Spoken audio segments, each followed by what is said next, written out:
बिस्मिल्लाहिर्रहमानिर्रहीम, अस्सलाम वालेकुम। मोदी को इस वक्त 56 इंच का सीना पूरी दुनिया को दिखाना बताना बड़ा महंगा पड़ गया है। एक तरफ सुधीर चौधरी को अमेराती प्रिंसेस ने दहशतगर्द कह दिया है और भारत के एंकर को आप इसलिए दहशतगर्द कहते हैं कि वो मुसलमानों के खिलाफ प्रोग्राम करता है और उसको फिर अबू धाबी कॉन्फ्रेंस के अंदर स्पीकर के तौर पर जो शिरकत वो करे उससे रोक दिया। ये भारत की बहुत बड़ी हुई है इंसल्ट। अब मामला ये हुआ है कि भारत के आप जानते हैं कि सारे का सारा तकरीबन ऑलमोस्ट 99% मीडिया, जिसको भारत के अंदर गोदी मीडिया कहा जाता है क्योंकि मोदी ने उसको गोद में लिया हुआ है, तो इस सूरत हाल के अंदर उस गोदी मीडिया का मामला इतना ज़्यादा ख़राब है कि सारे एंकर्स अब मोदी को कह रहे हैं कि तुमने हमारा साथ देना है और यूएई के खिलाफ ये मामला इंटरनेशनल सतह पर ऑफिशियली उठाओ, उनके एम्बेसडर के साथ उठाओ। अगर तुम ये नहीं करोगे तो फिर हमारी सपोर्ट खो दोगे। अब प्रॉब्लम ये है कि मोदी की इतनी जरूरत तो है नहीं कि वो शेखों के आगे बोल सके। देखिए, अमाराती एक प्रिंसेस, इस वीडियो की अहम डिस्कशन चलती रहेगी, लेकिन आप सबसे पहले वीडियो को लाइक करें, हकीकत टीवी के बैकअप चैनल हकीकत टीवी 2.0 को सब्सक्राइब कर लें और बेल आइकन पर ज़रूर क्लिक करें। उठकर अगर ये बात कहती है तो ऑलरेडी हकीकत टीवी चैनल पर आपको तफसीली बात बता चुकी है। ये कोई आम शख्सियत नहीं है, वो बिजनेस वुमेन है, वो वहाँ की चैम्बर ऑफ जो शारजा है कॉमर्स की, उसकी मेंबर है, एडवाइजरी बोर्ड की मेंबर है। भाई फैशन वीक हो जाए या डिफरेंट आउटलेट, वो बिजनेस वुमेन है, वो बुक लिखती हैं, यानी हर तरह से उनकी इन्वॉल्वमेंट है यूएई के अंदर। अब उन्होंने अबू धाबी कॉन्फ्रेंस से इसको निकलवा दिया सुधीर चौधरी को, और साथ ये भी कहा कि दहशतगर्द है, यानी उसने पूरे भारतीय मीडिया को, मोदी समेत सबको कहा दहशतगर्द है। अब यहाँ पर अगर मिसाल के तौर पर भारत में इस वक्त एक चल रही है कैंपेन, और जाहिर सी बात है बीजेपी वालों ने चलानी थी ऑनलाइन कैंपेन कि सुधीर चौधरी को दहशतगर्द कहा, भारत के हिंदुत्व वालों को दहशतगर्द कहा। ये तो इमरान खान की ज़बान बोल रही है। अब भारत के अंदर ये कहा जा रहा है कि ख़ास तौर पर इसके लिंक बनते हैं आईएसआई से और इसके लिंक बनते हैं इमरान खान से। जबकि याद रखिएगा, अमाराती जो प्रिंसेस हैं, इनका ताल्लुक पाकिस्तान से इतना ही है कि वो मुसलमान है और हम भी मुसलमान हैं। अब वो कहती हैं कि जो इंडियंस यहाँ पर काम करते हैं, मैंने तो वो इंडियंस देखे हैं, यानी ये बात बिल्कुल सच है। वो कहती है आज से पहले मैंने कभी इंडियंस को ऐसे नहीं देखा। भारत की अक्सरियत जो इस वक्त रहती है यूएई के अंदर, वो बहुत बड़ी तादाद में पाकिस्तानियों से भी ज़्यादा है। तो इस सूरत हाल के अंदर आप अगर ये देखें कि भारत के अंदर ये मामला पहले नहीं था, कांग्रेस की हुकूमत ही, लेकिन नफरत वो करते थे पाकिस्तान से और पाकिस्तानी भी नफरत करते हैं इंडियन से, लेकिन ऐसे कभी भी नहीं हुआ। यानी तारीख में कोई इसकी मिसाल नहीं मिलती कि इस लेवल पर आकर ये गुफ्तगू की जाए कि आप इंतहा पसंद है, आप आईएसआई के हैं, आपको इमरान खान सपोर्ट करता है। यानी इस सूरत हाल में आप अंदाज़ा लगा ले मामला क्या। अब वहाँ पर डिमांड हो रही है कि मोदी खोले मुंह, बीजेपी की सरकार खोले मुंह जाकर शेखों के खिलाफ। अब यूएई के ऑफिशियल्स के खिलाफ आप जब मुंह खोलते हैं तो सबसे पहले तो याद रखिएगा, आप दोबारा ये जो आईपीएल करवाने का काम है ये तो आप भूल ही जाएं। भारत के अंदर से इंतहा पसंद हिंदू कह रहे हैं कि हमने आज के बाद आईपीएल नहीं करवाना, हमें ज़रूरत पड़ेगी तो हम साउथ अफ्रीका करवा लेंगे। एक दफ़ा वो पहले भी करवा चुके हैं।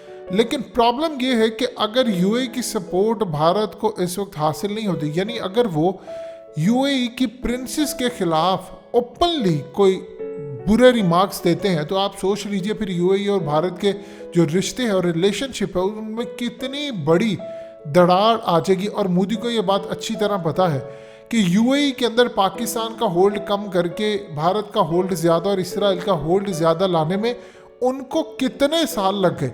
अब वहाँ पर देखिए, हर ख़ानदान के अंदर एक इसी तरह का मर्द मुजाहिद पैदा होता है, लेकिन ये मुजाहिदा है जिन्होंने पूरी दुनिया के अंदर एक बेड़ा उठाया है कि जहाँ जहाँ मुसलमानों पर जुल्म होगा हम खड़े होंगे।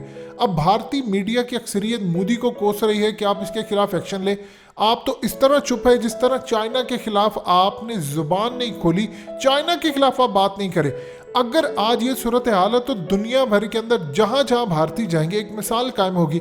अब देखिए, सूरत हाल ये है कि जहाँ जहाँ भारतीय एंकर जाएंगे, मुसलमान तो पूरी दुनिया में है और इंडिया का मुसलमान जो पाकिस्तान से तादाद में ज़्यादा है वो तो इनको छोड़ने वाला नहीं है। अब भारत के अंदर इस वक्त कैंपेन उठी हुई है कि क्यों जवाब नहीं दिया जा रहा, मोदी क्यों इनके सामने खामोश है।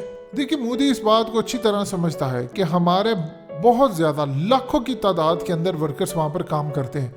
अगर हमने कोई ऐसी उल्टी सीधी हरकत की तो वो ऑलरेडी भारत के अंदर जॉबलेस होने की वजह से बाहर गए हैं, तो वो क्या करेंगे वहाँ पर जाकर? अगर उनको जॉब से निकाल देंगे, हमने अगर कोई ऐसा कर दिया और रिलेशंस ख़राब हो गए तो फिर क्या होगा?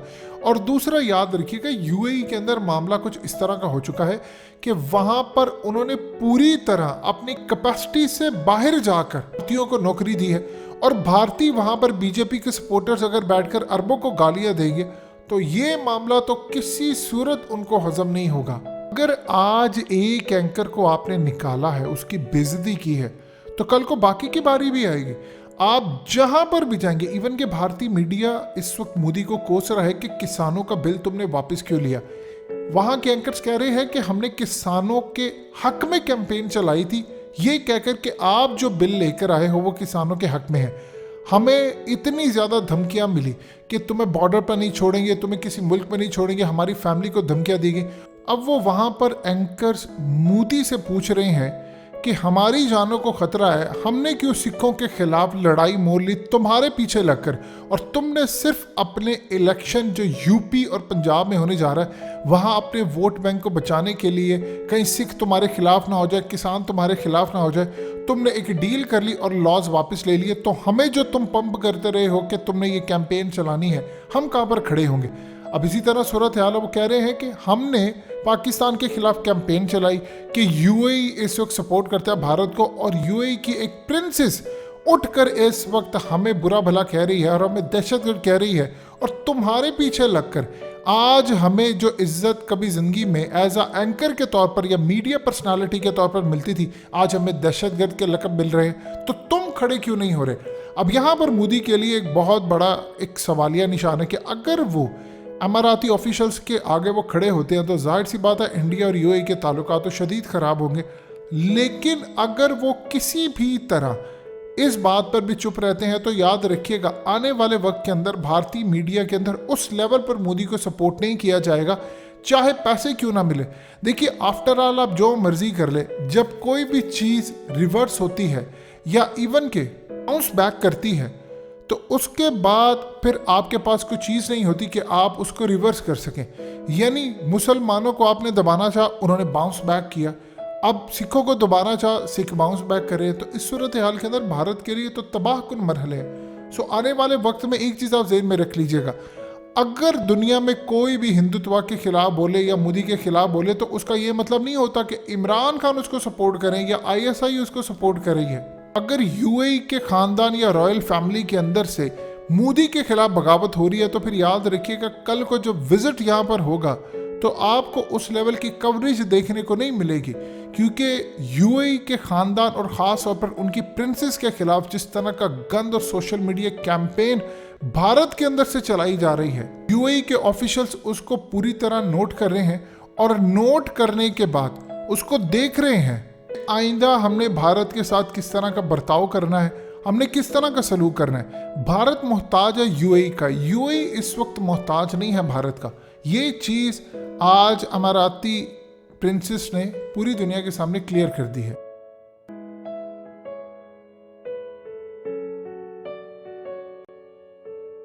हकीकत टीवी के बैकअप चैनल हकीकत टीवी 2.0 को सब्सक्राइब करना मत भूलिए। वीडियो को लाइक करें, शेयर करें और कमेंट सेक्शन में अपनी राय का इजहार ज़रूर करें।